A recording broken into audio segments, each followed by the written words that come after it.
నమస్తే, welcome to me TV news. ముందుగా headlines.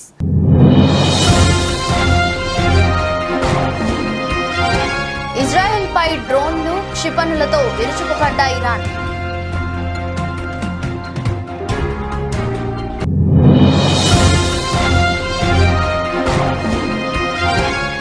భార్యను చంపి పరార్. అమెరికాలో భారతీయుడిపై 2 కోట్ల రివార్డు.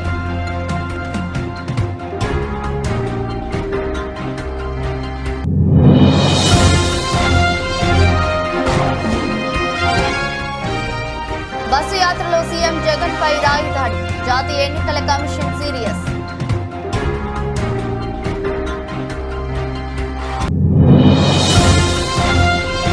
రాజ్యాంగం ప్రమాదంలో పడకూడదంటే కొన్ని పార్టీల కుట్రలను ప్రజలు అర్థం చేసుకోవాలి.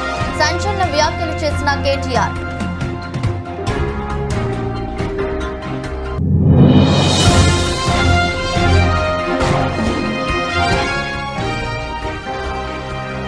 సీఎం జగన్ పై దాడి. రియాక్ట్ అయిన ప్రధాని మోదీ, చంద్రబాబు నాయుడు.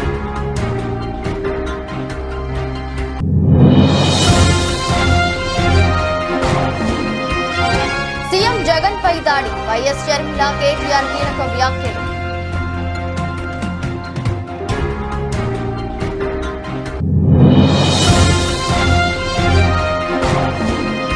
ధోని స్టైల్లో సంజు శాంసన్ స్టన్నింగ్ రన్అట్. నెట్టింట వైరల్ అవుతున్న వీడియో.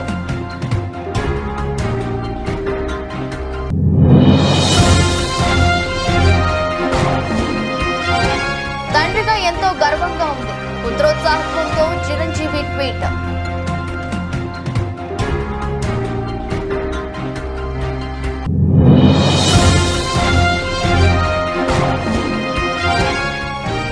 ఎటకేలకు దిగొచ్చిన బంగారం. తులంపై 760 తగ్గుదల. ఇరాన్ అన్నంత పని చేసింది. సిరియాలోని తమ కాన్సులేట్ భవనం ఘటన తర్వాత ప్రతీకారంతో రగిలిపోతున్న ఇరాన్ చెప్పినట్లే ఇజ్రాయెల్ పై దాడికి దిగింది. ఆపరేషన్ ట్రూ ప్రామిస్ పేరుతో 200కు పైగా కిల్లర్ డ్రోన్లు, బాలిస్టిక్ మిసైళ్లు, క్రూయూజ్ క్షిపణులతో విరుచుకుపడింది. ఇరాక్ గగనతలం నుంచి ఇజ్రాయెల్ వైపుగా అవి దూసుకెళ్లాయి. అయితే కొన్నిటిని మధ్య ప్రాచ్యారంలోనే అమెరికా దళాలు మధ్యలోనే కూల్చివేయగా మరికొన్నిటిని సిరియా, జోర్డాన్ గగనతలం మీదుగా ఇజ్రాయెల్ నేలమట్టం చేసినట్లు తెలుస్తోంది. ఇక ఇజ్రాయెల్ ఏరోస్పేస్ పై మరికొన్నిటిని ఆ దేశ గగనతల రక్షణ వ్యవస్థ అడ్డుకుంది. దీంతో జెరూసలేంలో ఉన్న అలారంలు మారుమ్రోగాయి. గగనతలం నుంచి గగనతలంలోకి మిసైళ్లను తమ భూభాగంపై ప్రయోగించినట్లు ఇజ్రాయెల్ ఆర్మీ ప్రకటించింది. అయితే వాటిని నిలువపరిచామని పేర్కొంది. ఎలాంటి పరిస్థితులైనా ఎదుర్కొనేందుకు సిద్ధంగా ఉన్నామని తెలిపింది. ఉద్రిక్త పరిస్థితుల నేపథ్యంలో ఇజ్రాయెల్, జోర్డాన్, లెబనాన్, ఇరాక్ తమ గగనతలాలను ముగిసివేశాయి. సిరియా, జోర్డాన్ దేశాలు తమ వైమానిక దళాలను అప్రమత్తం చేశాయి. కాగా ఇజ్రాయెల్ పై దాడికి ఐక్యరాజ్యసమితి సెక్రటరీ జనరల్ ఆంటోనియో గుటెర్రెస్ ఖండించారు. ప్రపంచం మరో యుద్ధాన్ని భరించే స్థితిలో లేదని తేల్చి చెప్పారు. ఇరు దేశాలు తక్షణమే కాల్పుల విరమణ పాటించాలన్నారు. ఐరాస భద్రతా మండలి అత్యవసర సమావేశానికి పిలుపునిచ్చారు.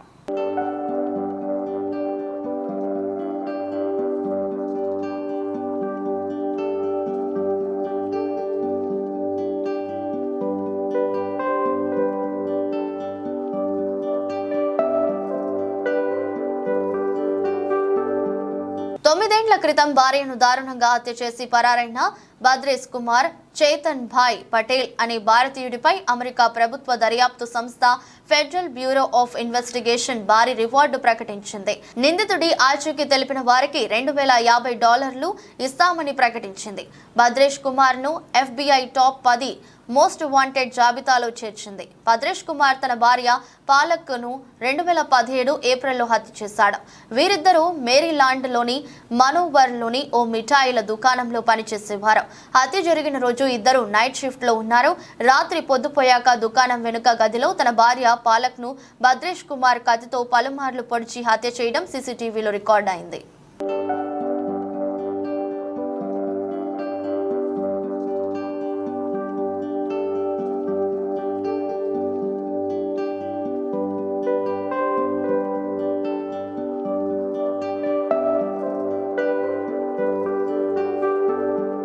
రాజ్యాంగం ప్రమాదంలో పడకూడదంటే కొన్ని పార్టీల కుట్రలను ప్రజలు అర్థం చేసుకోవాలని బీఆర్ఎస్ వర్కింగ్ ప్రెసిడెంట్ కేటీఆర్ అన్నారు.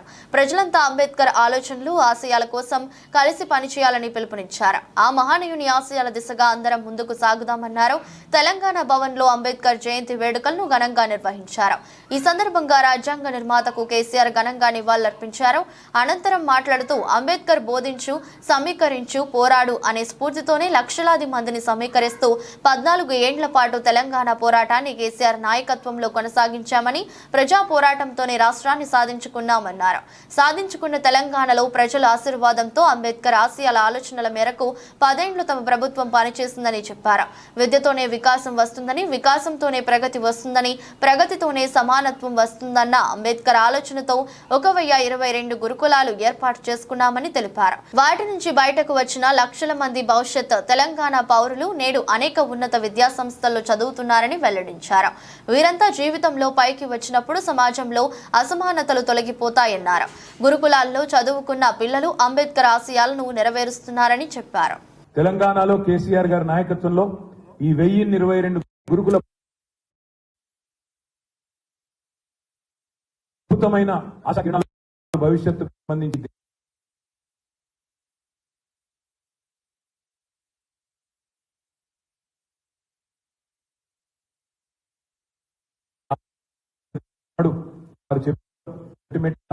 కాస్ట్ లెస్ సొసైటీ ఉండాలా, కాస్ట్ ఫ్రీ సొసైటీ ఉండాలా, అందరినీ ఒక మనిషికి ఒకే ఓటు అని చెప్పినాను రాజ్యాంగంలో.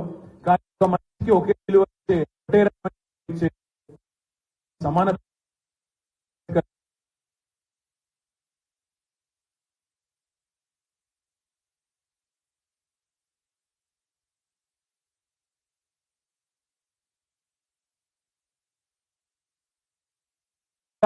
తెలంగాణ రాష్ట్ర పరిపాలనకు కేంద్ర బిందువైన సెక్రటేరియట్ కు డాక్టర్ బాబాసాహెబ్ అంబేద్కర్ పేరు పెట్టిన అది ఒక్క కేసీఆర్ గారి వల్లనే సాధ్యమైందనే మాట కూడా నేను గుర్తు చేస్తా ఉన్నా.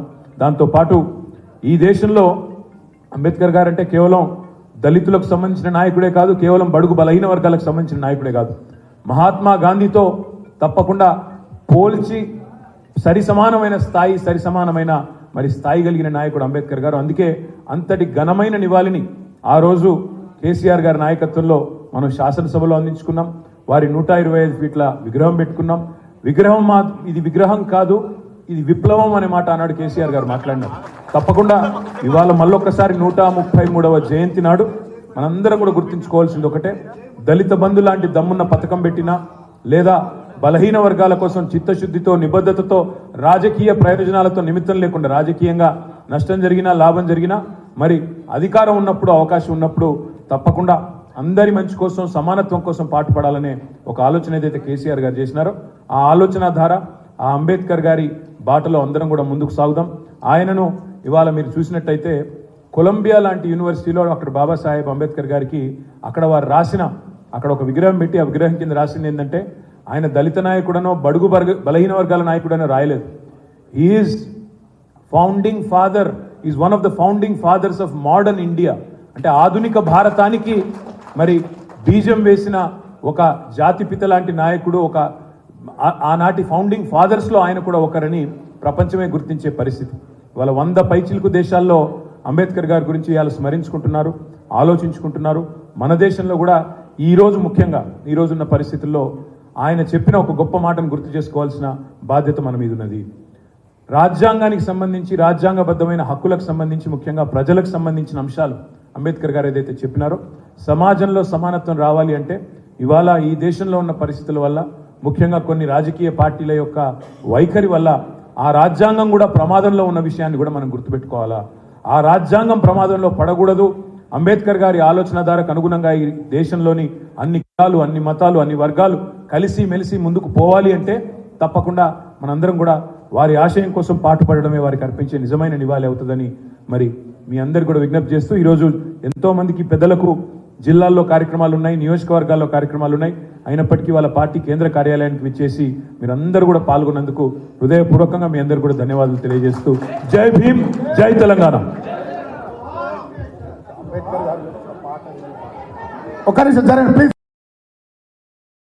విజయవాడలో మేమంతా సిద్ధం పేరుతో బస్సు యాత్ర చేస్తున్న వేళ ఆంధ్రప్రదేశ్ ముఖ్యమంత్రి జగన్మోహన్ రెడ్డిపై రాయి దాడి జరిగింది. సింగనగర్ గంగానమ్మ గుడి వద్ద గుర్తు తెలియని వ్యక్తి పూలతో పాటు రాయిని కూడా విసరడంతో జగన్ కనుబొమ్మపై భాగంలో రాయి తాకింది. దీంతో గాయం కావడంతో విజయవాడ ప్రభుత్వ ఆసుపత్రి వైద్యులు జగన్మోహన్ రెడ్డికి చికిత్స అందించారు. గాయమైన చోట కుట్లు వేశారు. మరోవైపు ఈ ఘటనలో ఎమ్మెల్యే వేలంపల్లి శ్రీనివాస్ కంటికి కూడా గాయమైంది. దీంతో అతనికి కూడా విజయవాడ ప్రభుత్వ ఆసుపత్రి వైద్యులు చికిత్స అందించారు. సీఎం జగన్ పై జరిగిన దాడి ఘటనతో పోలీసులు రంగంలోకి దిగారు. నిందితుడిని పట్టుకునే పనిలో నిమగ్నమయ్యారు. దాడి జరిగిన గంగానమ్మ గుడి ప్రదేశం వద్ద జల్లెడపట్టిన పోలీసులు సీసీ కెమెరాలను పరిశీలిస్తున్నారు. పక్కనే ఉన్న ఇండోర్ స్టేడియం నుంచి దాడి జరిగిందా అని దానిపైన పోలీసులు ఆరా తీస్తున్నారు. పాఠశాలలోని ఓ ఫ్లోర్ నుంచి నిందితుడు దాడికి పాల్పడినట్లు పోలీసులు అనుమానం వ్యక్తం చేస్తున్నారు. దాడి సమయంలో గ్రూప్ కాల్స్ పై ఆరా తీస్తున్నారు. పలువురు అనుమానితులను అదుపులోకి తీసుకున్న పోలీసులు వారిని ప్రశ్నిస్తున్నారు. దాడి జరిగిన ప్రదేశాన్ని విజయవాడ సిపి పరిశీలించారు. మరోవైపు జగన్మోహన్ రెడ్డి బస్సు యాత్రలో జరిగిన దాడి ఘటనపై జాతీయ ఎన్నికల కమిషన్ సీరియస్ గా తీసుకుంది. ఘటనపై పూర్తి స్థాయి నివేదికను సమర్పించాలని రాష్ట్ర ఎన్నికల అధికారికి ఆదేశాలు జారీ చేసింది. దాడి ఘటనపై నివేదిక ఇవ్వాలని రాష్ట్ర డీజీపీ కార్యాలయం ఐఏఎస్ డబ్ల్యూ విజయవాడ సిపిని కోరింది.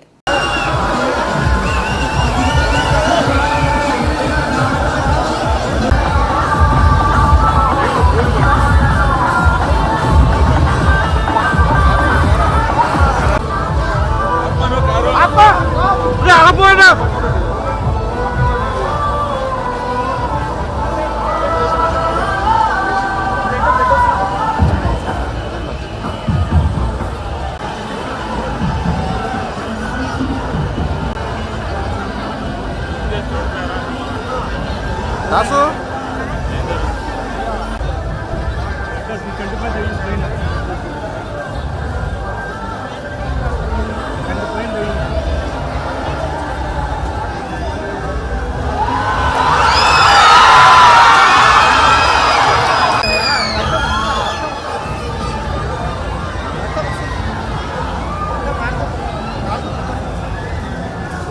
విజయవాడలో మేమంతా సిద్ధం బస్సు యాత్రలో సీఎం జగన్ పై రాయి దాడి ఘటనపై ప్రధాని మోదీ, టీడీపీ అధినేత చంద్రబాబు నాయుడు స్పందించారు.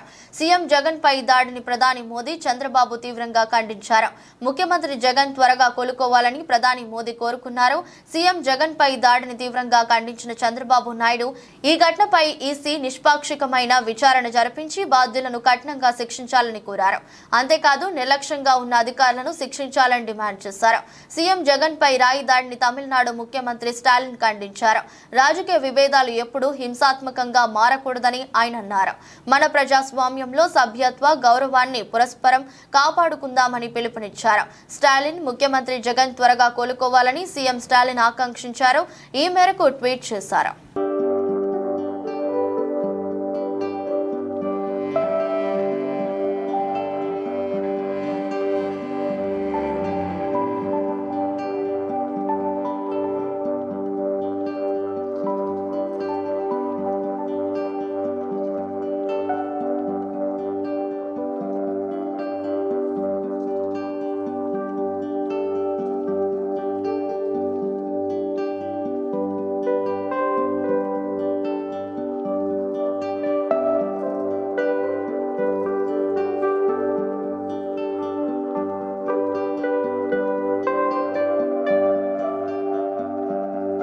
విజయవాడలో ఎన్నికల ప్రచారంలో ఉన్న సీఎం జగన్ పై దాడి ఘటన సంచలనంగా మారింది.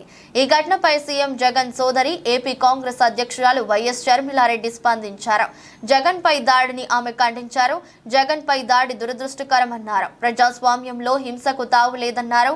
ఈ రోజు ఎన్నికల ప్రచారంలో భాగంగా సీఎం జగన్ పై దాడి జరిగి ఎడమ కంటి పైన గాయం కావటం బాధాకరం, దురదృష్టకరం. ఇది ప్రమాదవశాత్తు అయిందని అనుకుంటున్నాం. అలా కాకుండా ఇది ఎవరైనా కావాలని చేసి ఉంటే ప్రతి ఒక్కరూ ఖచ్చితంగా ఖండించాల్సిందే. ప్రజాస్వామ్యంలో హింసకు తావులేదు. హింసను ప్రతి ప్రజాస్వామికవాది ఖండించాల్సిందే.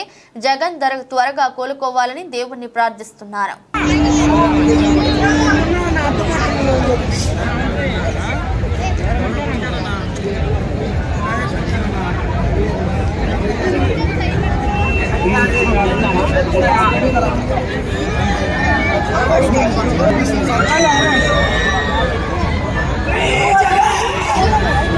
Please, అది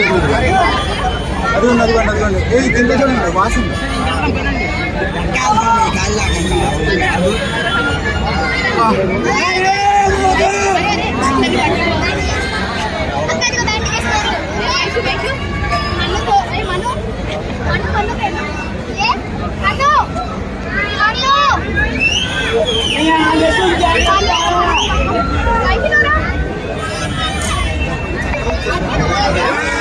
వికెట్ కీపింగ్ లో ధోని స్టైలే వేరు. ముఖ్యంగా అతడు వికెట్లను చూడకుండానే బంతిని విసిరి బెయిల్స్ పడగొట్టి రన్అట్ చేయడాన్ని ఎన్నో సార్లు చూసాం. అయితే ఎంతో మంది ధోనిలా ప్రయత్నం చేసినప్పటికీ కూడా ఇందులో కొందరు మాత్రమే విజయం సాధించారు. తాజాగా రాజస్థాన్ రాయల్స్ కెప్టెన్ సంజు శాంసన్ కూడా ధోనిలాగే ప్రత్యర్థి బ్యాటర్ ను రన్అట్ చేశాడు. ఇందుకు సంబంధించిన వీడియో ప్రస్తుతం సోషల్ మీడియాలో వైరల్ గా మారింది. రాజస్థాన్ రాయల్స్ జట్టు పంజాబ్ కింగ్స్ తో తలపడింది. పంజాబ్ ఇన్నింగ్స్ 18వ ఓవర్లో ఈ ఘటన చోటు చేసుకుంది. ఈ ఓవర్ ను చాహల్ చూశాడు. 5వ బంతిని Punjab batter Ashutosh Sharma deep mid wicket దిశగా ఆడాడు. మొదటి పరుగు ఈజీగానే వచ్చింది. రెండో పరుగు కోసం ప్రయత్నించారు. బంతి ఫీల్డర్ వద్దకు వెళ్లడంతో ఆశుతోష్ శర్మ వెనక్కి తగ్గగా లివింగ్ స్టోన్ అప్పటికే చాలా దూరం వచ్చాడు. వెనక్కి మళ్లీ వికెట్ల వైపుగా పరిగెత్తాడు. ఫీల్డర్ విసిరిన త్రో వికెట్లకు కొంచెం దూరంలో రాగా చురుకుగా స్పందించిన సంజు శాంసన్ బంతిని అందుకొని వికెట్లను చూడకుండానే హిట్ చేశాడు. అప్పటికి లివింగ్ స్టోన్ క్రీజును చేరకపోవడంతో రన్అట్ అయ్యాడు. సంజు శాంసన్ స్టన్నింగ్ రన్అట్ కు అభిమానులు ఫిదా అయ్యారు. ఈ వీడియో వైరల్ గా మారింది. It's a clever follow-up ball. Oh, they want a second.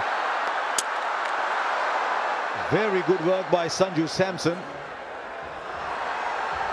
Megastar Chiranjeevi వారసుడిగా ఇండస్ట్రీలోకి అడుగుపెట్టిన రామ్ చరణ్ తండ్రికి తగ్గ తనయుడు అనిపించుకోవడం నుంచి తండ్రికి మించిన తనయుడు అనిపించుకునే స్థాయి వరకు చేరుకున్నారు.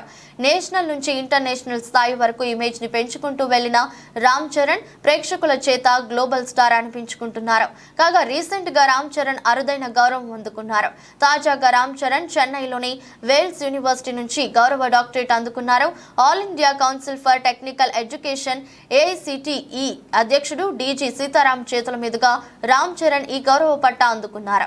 ఇక దీనిపై చిరంజీవి స్పందిస్తూ పుత్రోత్సాహత్వంతో ట్వీట్ చేశారు. ప్రఖ్యాత విద్యా సంస్థ వేల్స్ యూనివర్సిటీ రామ్ చరణ్ కి గౌరవ డాక్టరేట్ ను ప్రదానం చేయడం ఒక తండ్రిగా నన్ను ఎమోషనల్ గా మరియు గర్వించేలా చేస్తుంది. ఇది ఒక ఉత్తేజకరమైన క్షణం. పిల్లలు తల్లిదండ్రుల విజయాలను అధిగమించినప్పుడే ఏ తల్లిదండ్రులకైనా నిజమైన ఆనందం కలుగుతుంది. రామ్ చరణ్ చాలా స్థిరత్వంతో తన కెరీర్ లో ముందుకు అడుగు వేస్తూ పైకి ఎదుగుతున్నాడు.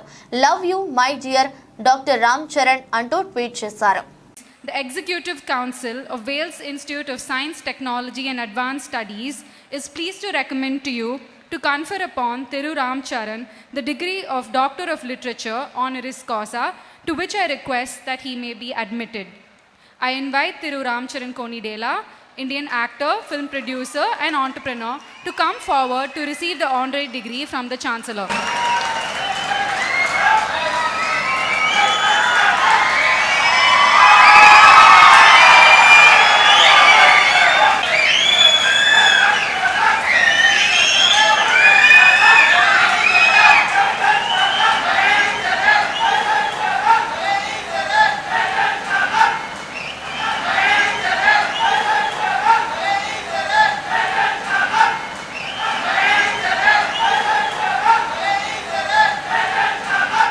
బంగారం ధరలు ఎట్టకేలకు శాంతించాయి. రికార్డుల మీద రికార్డులు బద్దలు కొడుతున్న పుత్తడి ధర శనివారం దిగొచ్చింది. అంతర్జాతీయ మార్కెట్లో డిమాండ్ పడిపోవడం, అమెరికా ద్రవ్యోల్బణం భారీగా పెరగడంతో జూన్ సమీక్షలోనే ఫెడరల్ రిజర్వ్ వడ్డీ రేట్లను తగ్గించే అవకాశాలు ఉండటంతో రికార్డు స్థాయికి చేరుకున్న ధరలు తగ్గుముఖం పట్టాయి.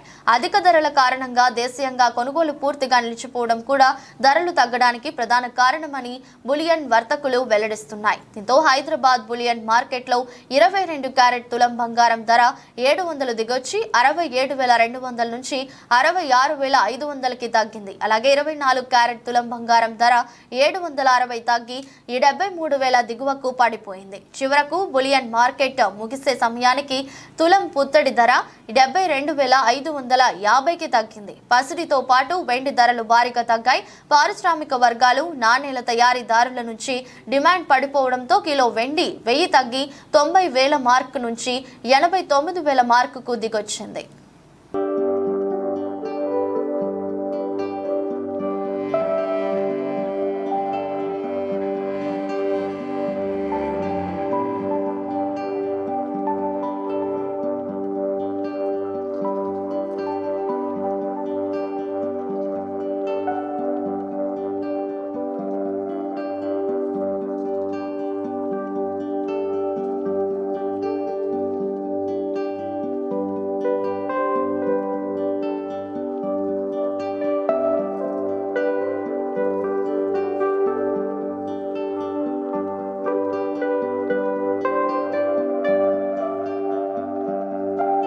పుత్తూరులో భారీ బహిరంగ సభ ఎన్నికల ప్రచారంలో భాగంగా సభలో పాల్గొన్న కడప అభ్యర్థి YS Sharmila Reddy, Sunitha Reddy, YS Sharmila Reddy, APCC chief మరియు కడప ఎంపీ అభ్యర్థి ఈ ప్రొద్దుటూరు ఎమ్మెల్యే నాపై అనుచిత వ్యాఖ్యలు చేశాడట. నేను వైఎస్ షర్మిలారెడ్డిని కాదట, వైఎస్ఆర్ కి పుట్టలేదట. ఈ ఎమ్మెల్యేకి వైసీపీ సోషల్ మీడియాకి గుర్తు చేస్తున్న జగన్ జైల్లో ఉంటే ఇదే రాజశేఖర రెడ్డి బిడ్డ 3200 కిలోమీటర్ల పాదయాత్ర చేశా. నా బిడ్డలను పక్కన పెట్టా, ఏడాది పాటు రోడ్ల మీద తిరిగా, వైసీపీను నా భుజాన వేసుకొని నడిపా. వీళ్ళు పెద్ద పెద్ద నాయకులట, వీళ్ళు పెద్ద పెద్ద మాటలు మాట్లాడుతున్నారు. నేను తెలంగాణలో పార్టీ పెట్టాను, దాన్ని మూసేసి ఇక్కడికి వచ్చాను అని అడుగుతున్నారే. నేను తెలంగాణలో ఏం చేశాను అని అడుగుతున్నా. తెలంగాణ నాకు పుట్టినిల్లు, ఆంధ్ర నాకు పుట్టినిల్లు, తెలంగాణ నాకు మెట్టినిల్లు. ఇంట్లో ఏ భార్యను అడిగినా పుట్టినిళ్ళ విలువేంటో, మెట్టినింటి విలువేంటో ప్రతి మహిళకు తెలుసు. ఏమక్క మీకు తెలుసు కదా? ప్రతి మహిళకి పుట్టినింటి పట్ల ఒక బాధ్యత ఉంటుంది, మెట్టినింటి పట్ల కూడా ఒక బాధ్యత ఉంటుంది. నా మెట్టినింట్లో తెలంగాణలో ఒక నియంత కేసీఆర్ అనే ఒక నియంత పరిపాలన చేస్తుంటే ఆ నియంతకు వ్యతిరేకంగా రాజశేఖర రెడ్డి బిడ్డ ఒక పార్టీ పెట్టింది. అది కూడా వైఎస్ఆర్ తెలంగాణ పార్టీ అని పెట్టింది. మీలాగా యువజన శ్రామిక రైతు పార్టీ పెట్టి వైఎస్ఆర్ పార్టీ అని చెప్పుకోవడం కాదు, నిజంగానే ఎదుగూరి సందింటి రాజశేఖర రెడ్డి పార్టీ అని పెట్టింది రాజశేఖర రెడ్డి బిడ్డ. తెలంగాణలో 3800 కిలోమీటర్ల పాదయాత్ర చేసింది. ఒక నియంతని గద్దె దించడానికి రాజశేఖర రెడ్డి బిడ్డ పార్టీ పెట్టింది. ఆఖరికి గద్దె దించేంత వరకు కూడా రాజశేఖర రెడ్డి బిడ్డ అదే పార్టీని కొనసాగించింది. గద్దె దించింది కూడా రాజశేఖర రెడ్డి బిడ్డే. ఎందుకంటే ఆ రోజు అవసరం పార్టీ పెట్టి కూడా నేను పోటీ చేయకపోతేనే ఒక నియంత అధికారంలోంచి దిగిపోతాడు అని తెలిసి నా స్వార్థాన్ని పక్కన పెట్టి, నేను కష్టపడి చేసిన పాదయాత్రాన్ని, నా త్యాగాన్ని కూడా పక్కన పెట్టి వైఎస్ఆర్ తెలంగాణ పార్టీ ఈ ఎన్నికల్లో పోటీ చెయ్యబోదు అని ప్రకటించింది. అంటే ఎందుకు చేసిందంటే, మేము కాంగ్రెస్ పార్టీకి వ్యతిరేకంగా, టీఆర్ఎస్ పార్టీకి వ్యతిరేకంగా పోటీ చేస్తే మేము కనీసం 5, 10, 15 వేలు ఓట్లు చీల్చినా కూడా అవి కాంగ్రెస్ పార్టీ ఓట్లు చీల్స్తారు, అవి కాంగ్రెస్ పార్టీకి కీడు జరిగితే మళ్ళీ ఒక నియంత కేసీఆర్ ఎన్నికవుతాడు అని, అది జరగకూడదని అంతులేని త్యాగం చేసింది రాజశేఖర రెడ్డి బిడ్డ. ఏ ఒక్కరు పార్టీ పెట్టినోళ్ళు ఎవరు ఈ త్యాగాన్ని ఒప్పుకోరు. కానీ రాజశేఖర రెడ్డి బిడ్డకు రాజశేఖర రెడ్డి గారు నేర్పించాడు. మనకంటే పార్టీ గొప్పది, పార్టీ కంటే ప్రజలు గొప్పవాళ్ళు అని రాజశేఖర రెడ్డి గారు నేర్పిస్తే, రాజశేఖర రెడ్డి బిడ్డ అంత త్యాగం కూడా వెనకాడకుండా, ఆలోచించకుండా చేసింది అంటే అది రాజశేఖర రెడ్డి గారి ఘనత. మళ్ళీ చెప్తున్నాం, రాజశేఖర రెడ్డి బిడ్డ వైఎస్ఆర్ తెలంగాణ పార్టీని ముంచలేదు, దించలేదు. వైఎస్ఆర్ తెలంగాణ పార్టీని కాంగ్రెస్ పార్టీలో విలీనం చేశాం. వైఎస్ఆర్ తెలంగాణ పార్టీ అన్న పార్టీ కాంగ్రెస్ పార్టీ ఎంత కాలం ఉంటుందో, ఎన్ని సంవత్సరాలు ఉంటుందో, ఎన్ని యుగాలు కాంగ్రెస్ పార్టీ బతుకుంటుందో, అన్ని యుగాలు, అన్ని సంవత్సరాలు, అన్ని దశాబ్దాలు వైఎస్ఆర్ తెలంగాణ పార్టీ కూడా కాంగ్రెస్ పార్టీలో విలీనం అయ్యే ఉంటుంది.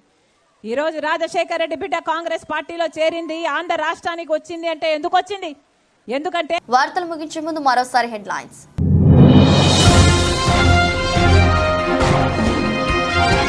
ఇజ్రాయెల్ పై డ్రోన్లు, క్షిపణులతో విరుచుకుపడ్డ ఇరాన్.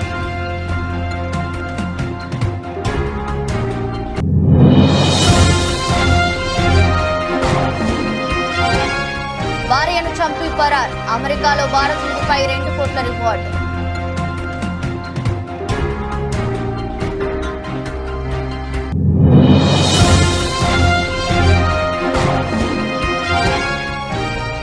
బస్సు యాత్రలో సీఎం జగన్ పై రాయి దాడి, జాతీయ ఎన్నికల కమిషన్ సీరియస్.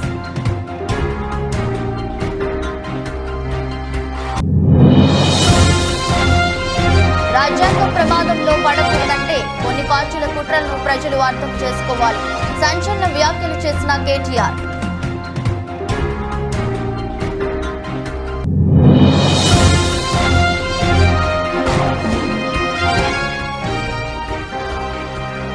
సీఎం జగన్ పై దాడి, రియాక్ట్ అయిన ప్రధాని మోదీ, చంద్రబాబు నాయుడు.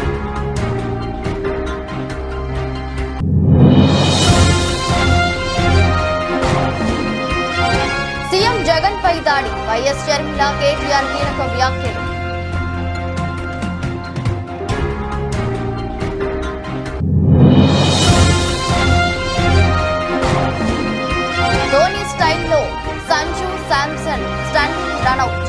నెట్టింట వైరల్ అవుతున్న వీడియో.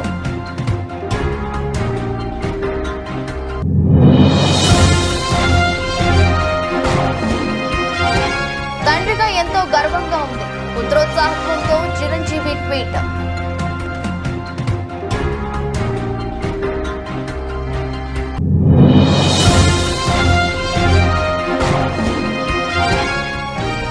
ఎటకేలకు దిగొచ్చిన బంగారం, తులంపై 760 తగ్గుదల. ఇది రోజు బులెటిన్. మరో బులెటిన్ మళ్ళీ కలుద్దాం. అంతవరకు సెలవు. నమస్కారం.